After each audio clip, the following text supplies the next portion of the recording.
മുൻനിർത്തിക്കൊണ്ടാണ് ഈ വർഷത്തെ ഫെസ്റ്റിവൽ സംഘടിപ്പിച്ചത്. Indian ambassador his excellency Amit Narang കൂടാതെ ഇന്ത്യയിൽ നിന്നും ഒമാനിൽ നിന്നുമുള്ള കലാ സാംസ്കാരിക സാമൂഹ്യ മണ്ഡലങ്ങളിലെ മറ്റ് പ്രമുഖ വ്യക്തികൾ പരിപാടിയിൽ പങ്കെടുത്തു.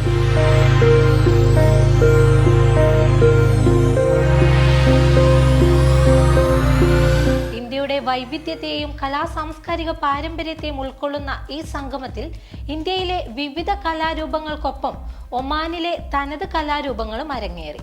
ഒമാനിലെ പ്രമുഖ ഹ്രസ്വ സിനിമാ നിർമ്മാതാക്കളും ട്രാവൽ ഏജൻസിയുമായ JK ഫിലിംസുമായി ചേർന്ന് മലയാള സിനിമാ രംഗത്ത് തങ്ങളുടേതായ സംഭാവനകൾ നൽകിയ ഒരു കലാകാരനോ കലാകാരിക്കോ കൈരളി KJ ഫിലിംസ് അവാർഡ് എന്ന പേരിൽ ICF വേദിയിൽ വെച്ച് അവാർഡ് സമ്മാനിച്ചു.